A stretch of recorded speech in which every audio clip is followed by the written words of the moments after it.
Welcome back to my Airbnb series. My name is Candace Keeling and I live here in London, Ontario.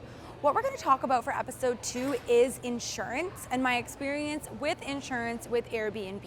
So Airbnb insurance questions I get all the time. Firstly, I just want to clarify something. I'm not an insurance broker, so anything that I say is just my own personal experience, my own personal opinion. So it has nothing to do with an official quote or something that you shouldn't get from an actual insurance person.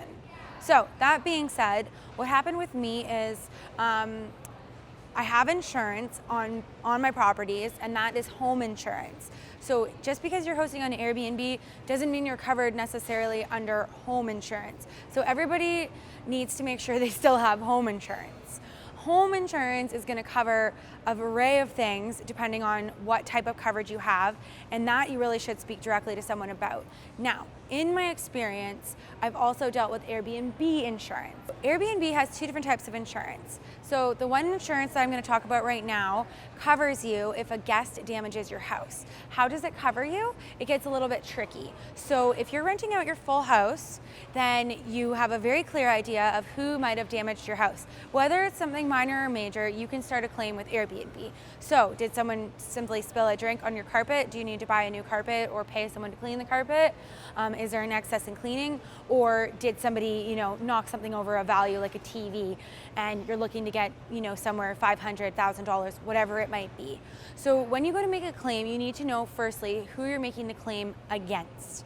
So this is where it gets kind of tricky, and this is my warning to other people because I rent out my houses by the room. And when it comes to making a claim, you need to know who damaged the house in order for Airbnb to give you any money back, which is why it's so important to watch this.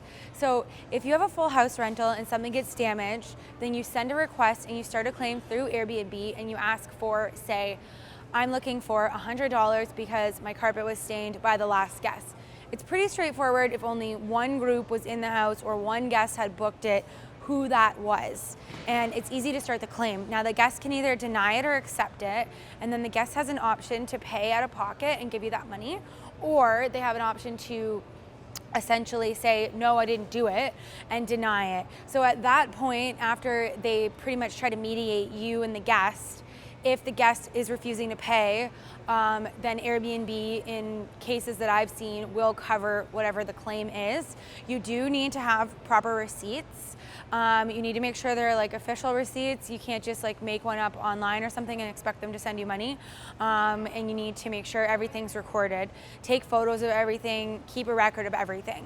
So that's pretty straightforward when it comes to your house being rented out just to one person or one group. The second situation for the insurance is when it gets kind of tricky. So I just went through this recently and a toilet was clogged at my house. It's very difficult to say who clogged the toilet. So I hashed it out with Airbnb, talking to them for quite a while, trying to figure out exactly what to do because I have multiple people booked under multiple guests. And they want you to pretty much accuse one person of doing it.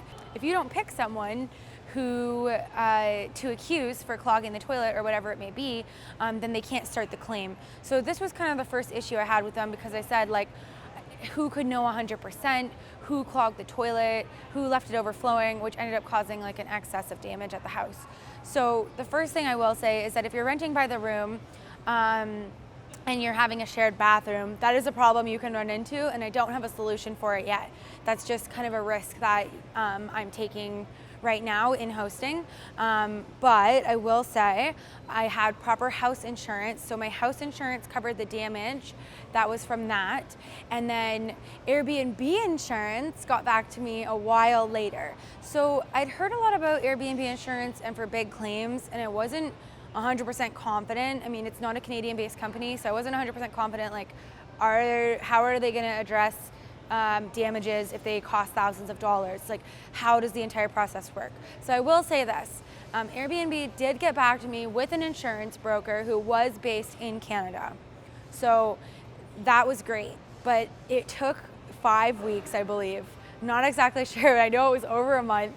I had already started an insurance claim with my house insurance at that time, but Airbnb did send an insurance person to deal with the situation.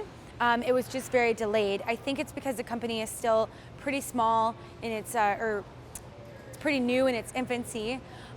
So the company was unable to get someone there quicker, and it had to get put into a bigger claims court because it wasn't simply like $100 for a stained carpet. But after dealing with the insurance broker for Airbnb and my own insurance, I did talk to the one from Airbnb because I said like my insurance covered it, but there was a $1,000 deductible. And Airbnb did cover the $1,000 deductible because the guest did damage the house. So I do think that although it's very slow, the insurance is there for people. So I was pretty relieved to find out that they would even supplement my other insurance. It's hard to say which way it's going to go in the future, but that's just my experience right now, what just recently happened to me. So if you have any questions about Airbnb insurance, I can at least talk to you in detail about what happened to me. Leave a comment below, or you can check out my website, and there's a form there at www.candacekeeling.ca that you can fill out, and you can ask questions, you can comment, whatever you like.